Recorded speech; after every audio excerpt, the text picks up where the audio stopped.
Hello दोस्तों, welcome in जीवी Sumit academy. आप लोगों को वाईसीटी का सोल्यूशन मिलेगा, यानी केमिस्ट्री का। हम लोग प्रत्येक टॉपिक यानी फिजिक्स केमिस्ट्री है, अब बायोलॉजी, फिजिक्स और बायोलॉजी का प्लेलिस्ट बना दिए थे। आज केमिस्ट्री का आप लोग स्टार्ट कर रहे हैं। तो चलिए, इसमें से हम लोग इस प्रकार का RRB group D, technician, Bihar SSC, जितने भी साइंस बिहार टीचर, बीपीएससी, तो सारे एग्जाम में आप लोगों का ये इंपॉर्टेंट होने वाला है। चलिए हम लोग देखते हैं पहला क्वेश्चन क्या बोला जा रहा है।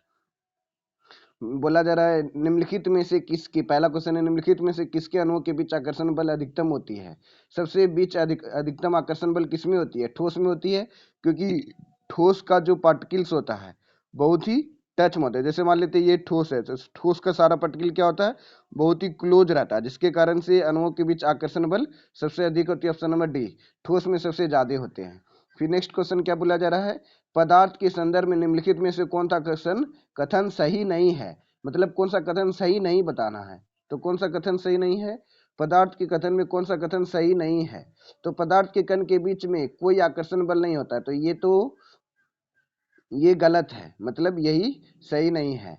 मतलब पदार्थ के कणों के बीच में कोई आकर्षण बल नहीं होता, मतलब होता है ना, अगर होता है तो ऑप्शन नंबर ए ही सही है, ए सही नहीं है बोला जा रहा है। तो ये मतलब सही नहीं है, मतलब होता है, तो ऑप्शन नंबर ए हो जाएगा। पद बी में बोला, पदार्थ के कण और द्रव के वायु में सतत स्थानांतरित होते हैं, तो ये होते हैं, ये सही है। फिर पदार्थ कणों से बने होते हैं, ऑप्शन नंबर सी भी सही है। ऑप्शन नंबर डी में पदार्थ के कण के बीच अंतर होता है, ये भी सही है। यानी ऑप्शन नंबर ए गलत था, मतलब यही ऑप्शन के अनुसार ऑप्शन नंबर ए सही है। इसी प्रकार से आप लोगों को टेक्नीशियन, मतलब ट्रिक्स और कॉन्सेप्ट के माध्यम से आप लोगों को, क्योंकि ये मेरा अपना सब्जेक्ट है केमिस्ट्री और फिजिक्स, तो आप लोगों को इस दो सब्जेक्ट में तो कोई दिक्कत नहीं होगा। और मैथ तो आप तो जान ही रहे हैं, मैथ आप लोगों को प्ले लिस्ट बना दिया गया सुमित मंत्रा कॉन्सेप्ट के द्वारा। सुमित मंत्रा में मतलब मैथ मास्टर बैच, तो आप लोग मैथ का एंजॉय कर रहे हैं, साथ ही साथ आप लोग केमिस्ट्री का भी एंजॉय करेंगे। क्या बोला जाए, ठोस के कणों के संदर्भ में निम्न में कौन सही है?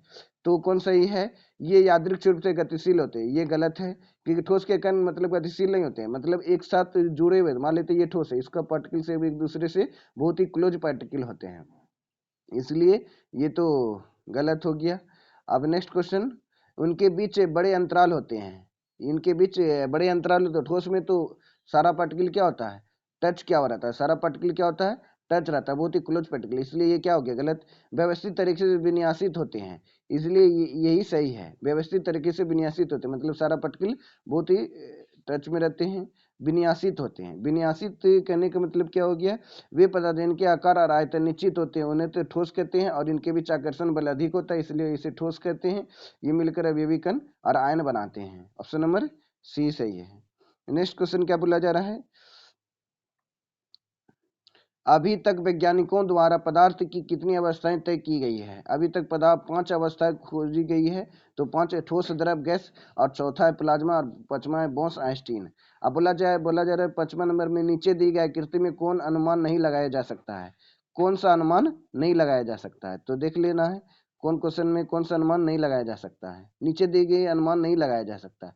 पदार्थ की चारों अवस्था की आणविक अवस्था देखी जा सकती है, ये मतलब कौन सा अनुमान नहीं लगाया जा सकता है? ये अनुमान लगाया जा सकता है, ऑप्शन नंबर ए अनुमान लगाया जा सकता है। ऑप्शन नंबर बी, प्लाज्मा एक तरल अवस्था है जो शरीर की सभी कोशिकाओं में मौजूद होती है, ये अनुमान नहीं लगाया जा सकता, इसलिए ऑप्शन नंबर क्या हो जाएगा? ऑप्शन नंबर बी हो जाएगा।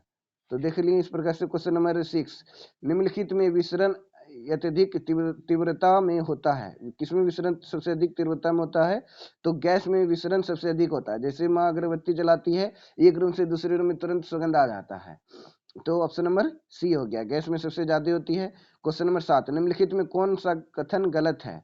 तो इसमें गलत बताना है। गलत बताने के लिए क्या, ठोस पदार्थ के कण स्थिर अवस्था में होते हैं, ये बिल्कुल गलत है, क्योंकि पदार्थ के कण स्थिर अवस्था में रहते हैं, वो हलचल होते रहते हैं। पदार्थ के कण बहुत छोटे होते हैं, ये सही है। पदार्थ के कण एक दूसरे से आकर्षित करते हैं, ये भी सही है। पदार्थ के कण के बीच रिक्त स्थान होते हैं, ये भी सही है। यानी कौन सा कथन गलत है? ऑप्शन नंबर ए गलत था। नेक्स्ट क्वेश्चन 8 नंबर, एक शुद्ध पदार्थ है, एक शुद्ध पदार्थ क्या है? मीथेन जो है एक शुद्ध पदार्थ, मीथेन क्या है? एक शुद्ध पदार्थ है, क्योंकि एक यौगिक है। मीथेन क्या, एक यौगिक भी है, इसे मार्स गैस भी कहते हैं।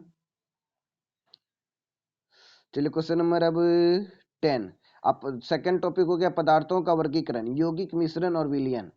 तो मिश्रण प्रकृति में हो सकता है, मिश्रण क्या है प्रकृति में, मिश्रण जो प्रकृति में समांगी और विषमांगी दोनों होते हैं। मिश्रण जो है ऑप्शन नंबर ए सी हो जाएगा, समांगी और विषमांगी दोनों होते हैं। मिश्रण समांगी और विषमांगी दोनों होते हैं।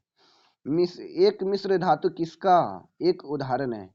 एक मिश्र धातु जो है एक ठोस विलयन का उदाहरण है। एक मिश्र धातु एक ठोस विलयन का उदाहरण है। निम्नलिखित में कौन एक विषमांगी मिश्रण है? तो दूध एक विषमांगी मिश्रण है, क्योंकि दूध में बहुत सारे चीज पाए जाते हैं, जैसे लोहा पाए जाते हैं, बालू पाए। मिश्रण किसको, सॉरी, दूध में बहुत प्रोटीन, वसा, फैट, विटामिन से भी पाए जाते हैं, विटामिन सी नहीं पाए जाते दूध में। क्वेश्चन नंबर 13, सामान्य पदार्थ की भौतिक अवस्था में शामिल नहीं है। तो कोलाइड जो है भौतिक अवस्था में शामिल नहीं होता है, लेकिन भौतिक अवस्था में कौन शामिल है? तरल है, मिट्टी है और गैसी है। ये सब भौतिक अवस्था में पाए जाते हैं, लेकिन कोलाइड जो है भौतिक अवस्था में नहीं पाए जाते हैं। ऑप्शन नंबर ए हो गया। हवा एक है, हवा क्या है? हवा जो है एक मिश्रण, हवा क्या है? एक मिश्रण। ऑप्शन नंबर डी हो जाएगा, क्योंकि हवा में बहुत सारे गैस पाए जाते हैं। ऑप्शन नंबर डी हो जाएगा, क्योंकि हवा में सबसे ज्यादा कौन सा गैस पाया जाता है? नाइट्रोजन सबसे ज्यादा पाया जाता है 78.84, ऑक्सीजन, फिर आर्गन, आर्गन कितना 0.934, नियोन 0.0018%, हीलियम हो गया, मीथेन हो गया आदि। फिर क्वेश्चन नंबर 15, वह विजातीय मिश्रण जिसमें विलय के कण घुलते नहीं बल्कि पूरे मिश्रण पूरे माध्यम में निलंबित रहते हैं, उन्हें क्या कहलाता है? तो सस्पेंशन कहते हैं। सस्पेंशन माने निक्षेपण, निछापन। विजातीय मिश्रण जिसमें विलय के कण घुलते नहीं है बल्कि पूरे माध्यम में निलंबित रहते हैं। मान लेते ये गिलास है, गिलास है, गिलास में पानी डाला हुआ, गिलास में क्या है? पानी, और इसमें बालू डाल दिए, इसमें क्या डाल दिए? बालू डाल दिए। तो ये बालू डाल दिए, मान लेते बालू का मिश्रण डाल दिए, तो बालू क्या नहीं घुलेगा, तो ये सस्पेंशन हो गया। ऑप्शन नंबर बी हो गया, suspension. Option number B. Suspension का हिंदी होता है निक्षेपण। क्वेश्चन नंबर 16, निम्नलिखित में कौन सा नियम मिश्रण के गुणों का पालन नहीं करता है? तो ऑप्शन नंबर डी जो है मिश्रण के गुणों का पालन नहीं करता है। मिश्रण का गुण क्या क्या होते हैं? तो मिश्रण के घटक उनके गुण के बरकरार रखते हैं, मतलब मिश्रण का जो गुण होता है, मान लेते हैं मूढ़ी दिए, दालमोट दिए, प्याज दिए, नमक दिए, मिर्ची दिए, सब का गुण क्या अलग अलग होता है, इसलिए उसका गुण बरकरार होता है, मिलता नहीं है। मिश्रण अलग अलग पदार्थ के होते हैं, ये भी सही है। भौतिक विधि से उनको अलग कर सकते हैं, मान लेते हैं मूढ़ी, प्याज, नमक, तेल में मान लेते हैं हमको मूढ़ी निकालना, ये दालमोट निकालना, ये चना निकालना, ये प्याज निकालना, तो आसानी से निकाल सकते हैं, ये भी सही है। तो ऑप्शन नंबर डी जो है ये पालन नहीं करता है। क्वेश्चन नंबर 17, जब दो तरल पदार्थ एक दूसरे में घुलते नहीं हैं और सोल्यूशन नहीं बनाते तो उसे क्या कहते हैं? ओ मिश्रणीय कहते हैं, इसेंबल कहते हैं। इसको क्या कहते हैं? इंग्लिश में भी विद्यार्थी लोग याद रखना, क्योंकि ग्रुप डी एग्जाम में पूछा जाता है। जब दो तरल पदार्थ एक दूसरे में घुलते नहीं हैं और सोल्यूशन नहीं बनाते उसे क्या कहते हैं? ओ मिश्रणीय कहते हैं, यानी इसेंबल कहते हैं। शक्कर के घोल में शक्कर एक क्या है? शक्कर के घोल में शक्कर एक क्या है? घुला हुआ पदार्थ है। शक्कर के घोल में शक्कर क्या है? घुला हुआ पदार्थ। ऑप्शन नंबर बी हो गया। यौगिक नहीं होता, यौगिक जो है लीड, लीड क्या है? एक धातु है, तत्व है। ऑप्शन नंबर ए जो है ये यौगिक नहीं है। ऑप्शन नंबर ए हो गया। नेक्स्ट क्वेश्चन, रेत और चीनी मिश्रण का एक उदाहरण है विजातीय श्रेणी, क्योंकि रेत और चीनी दोनों मिश्रण मिलेगा नहीं, इसलिए ये विजातीय। ऑप्शन नंबर ए।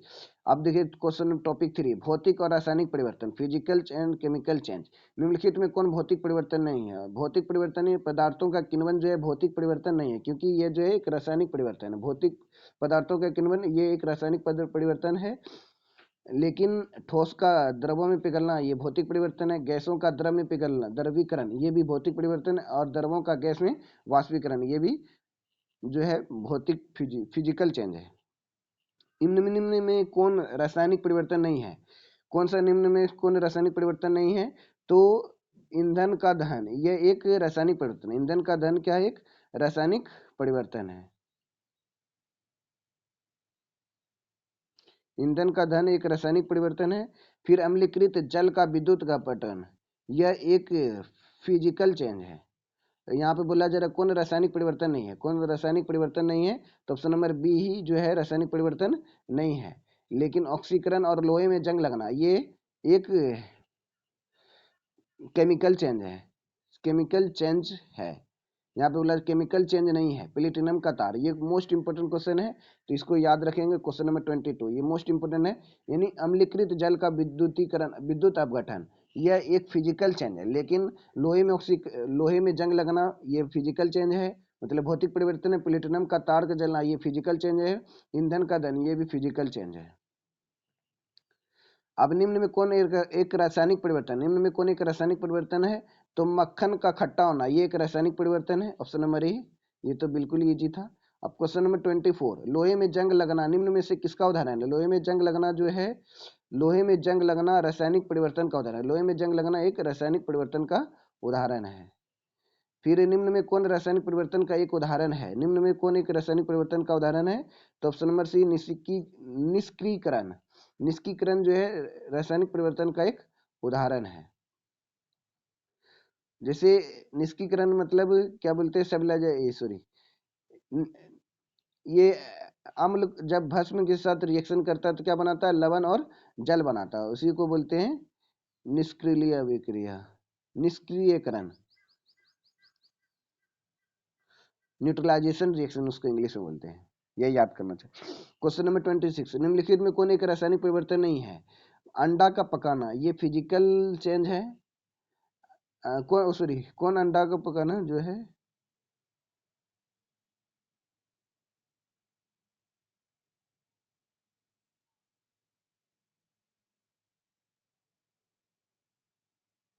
कौन एक रासायनिक परिवर्तन नहीं है?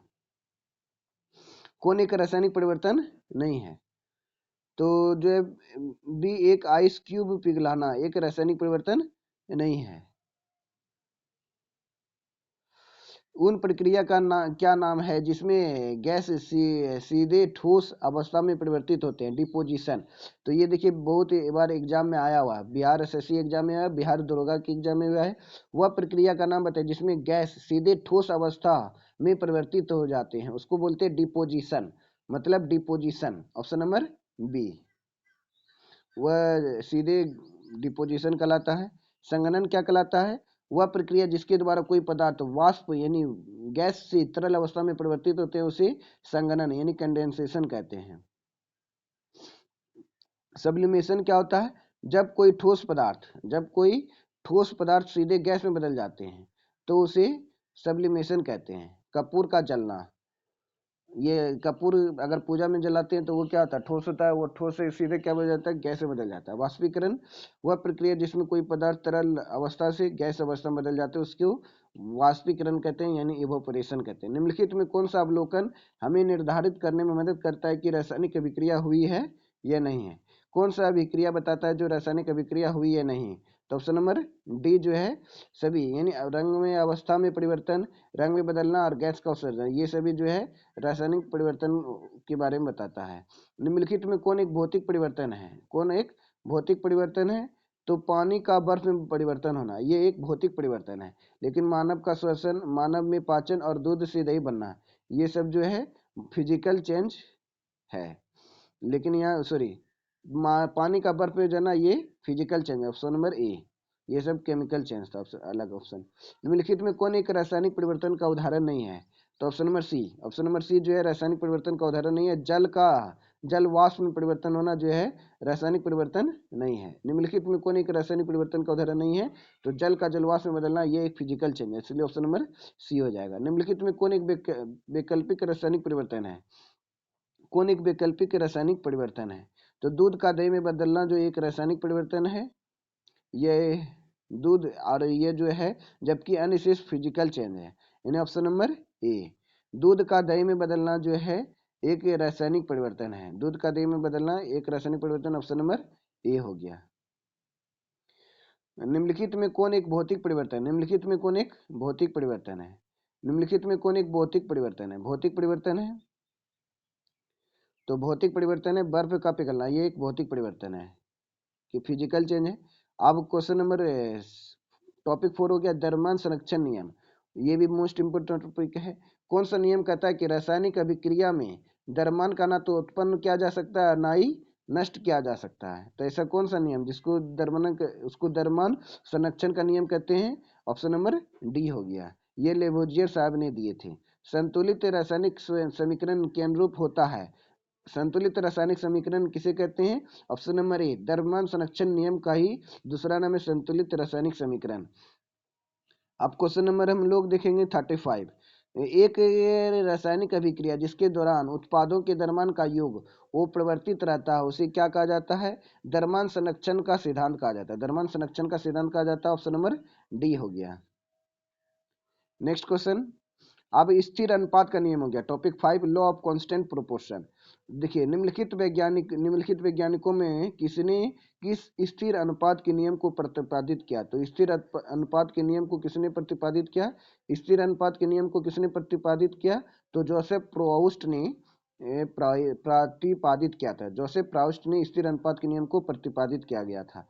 निश्चित अनुपात का नियम किसके द्वारा दिया गया है? तो निश्चित अनुपात का नियम जोसेफ प्रोउस्ट के द्वारा दिया गया। जोसेफ प्रोउस्ट के द्वारा निश्चित अनुपात का नियम दिया गया। जोसेफ प्रोउस्ट के द्वारा निश्चित अनुपात का नियम दिया गया। निश्चित अनुपात के नियम के अनुसार क्या कहा जाता है? निश्चित अनुपात का नियम कहता है रासायनिक पदार्थ में तत्व हमेशा द्रव्यमान के निश्चित अनुपात में मौजूद होते हैं। ऑप्शन नंबर सी, निश्चित अनुपात के नियम के अनुसार क्या होते हैं? रासायनिक पदार्थ में तत्व हमेशा द्रव्यमान के निश्चित अनुपात में मौजूद होते हैं। ऑप्शन नंबर सी हो गया।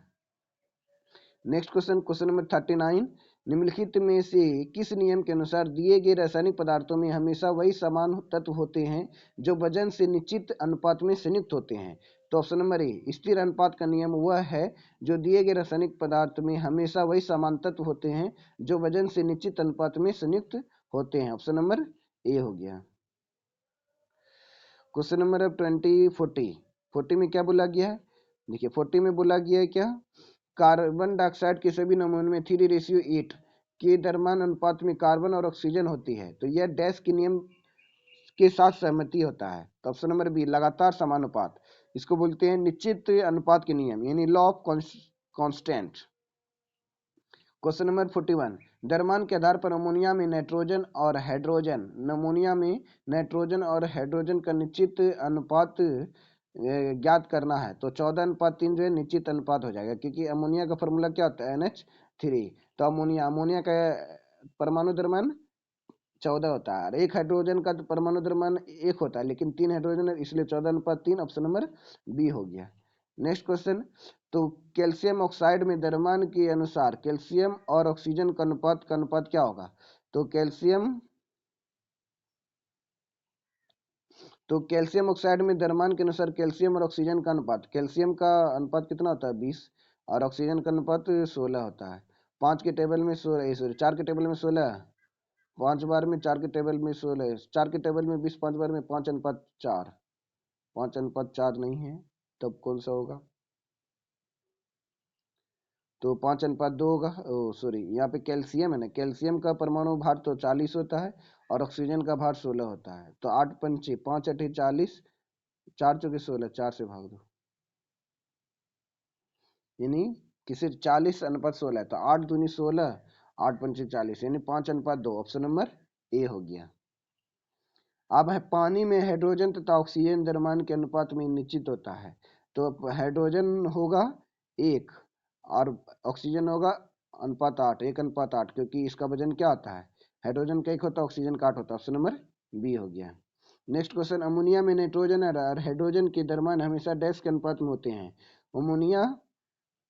अमोनिया में नाइट्रोजन और हाइड्रोजन के द्रव्यमान हमेशा डैश के अनुपात में होते हैं। तो नाइट्रोजन है, नाइट्रोजन का वजन कितना होगा? एक नाइट्रोजन का वजन 14, 14 दूनी 28, फिर एक हाइड्रोजन का वजन 1, 2 हाइड्रोजन का 2, 2 के टेबल में 28, 14 बार में 14:1। ऑप्शन नंबर, सॉरी यह हाइड्रोजन ये अमोनिया हाइड्रोजन 3 होता है तो 2 2 4 2 6, यहाँ पे 6 होगा। एक बार कट करिए इसको, यहाँ पे देखिए फिर से 14:3 होगा। क्यों 14:3? इसलिए होगा क्योंकि एक अमोनिया का फॉर्मूला क्या होता है? NH3 होता है।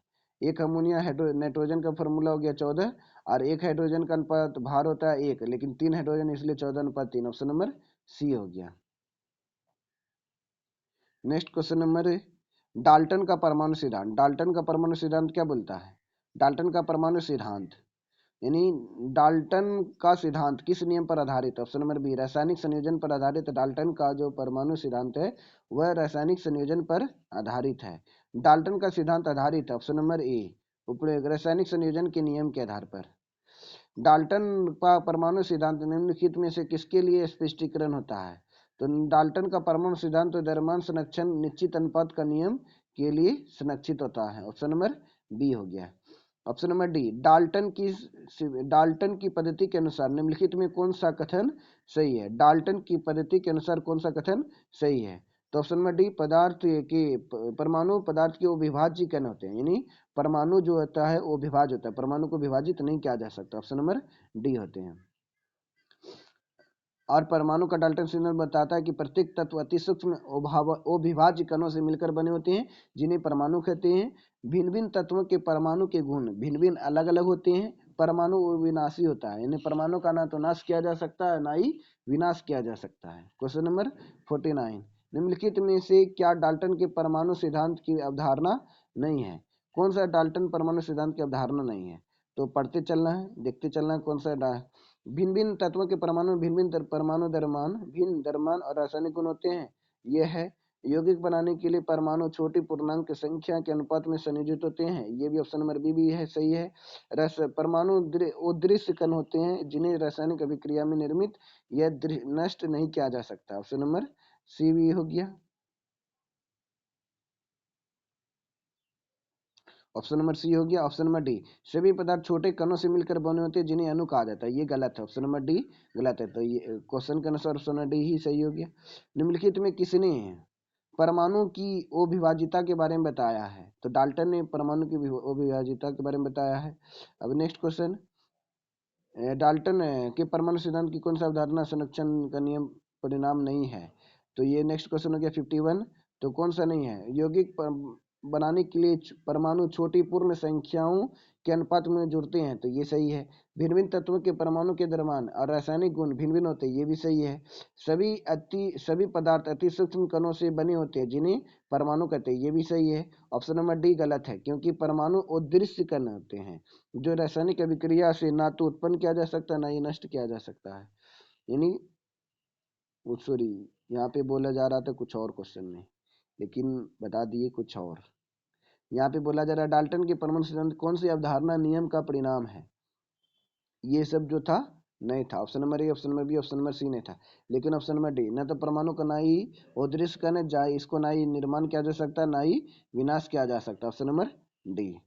ये 51 नंबर। क्वेश्चन नंबर 52, निम्नलिखित प्रस्तावित क्या था कि प्रत्येक तत्व में से एक विशेष परमाणु द्रव्यमान होता है? किसने? तो डाल्टन ने बताया, तो ऑप्शन नंबर ए हो गया। क्वेश्चन नंबर 53, किस वैज्ञानिक ने पदार्थ की प्रकृति के बारे में बुनियादी सिद्धांत दिया था? जॉन डाल्टन ने बुनियादी सिद्धांत दिया था पदार्थ की प्रकृति के बारे में। ऑप्शन नंबर डी हो गया। डाल्टन के परमाणु सिद्धांत, ये ऑप्शन फिर उसी प्रकार का क्वेश्चन आ गया। 54 नंबर पहले बता दिए हैं। 50 पदार्थ की प्रकृति संबंधित मूलभूत सिद्धांत किसने दिया था? तो जॉन डाल्टन ने दिया था, ये भी उसी प्रकार का है। जब ब्रिटिश रासायनिक का नाम बताया जिसने द्रव्यमान संरक्षण तथा स्थिर अनुपात का सिद्धांत के विषय में अपना परमाणु सिद्धांत 1808 ईस्वी में प्रस्तुत किया था, जो कि पदार्थ के अध्ययन में निर्णायक सिद्ध हुआ है। तो option number D John Dalton, जो 1808 ईस्वी में परमाणु सिद्धांत का प्रतिपादन किया था और परमाणु के बारे में बताया था। फिर हम लोग नेक्स्ट क्लास में मिलेंगे अणु परमाणु और तत्व की प्रतिशत। तो इस प्रकार से आप लोग लाइक कर दीजिए, शेयर कर दीजिए। और ये एनटीपीसी ग्रुप डी और टेक्नीशियन और बिहार एसएससी यानी जितने भी गवर्नमेंट एग्जाम है सबके लिए इंपॉर्टेंट होगा। जय हिंद, जय भारत, थैंक यू।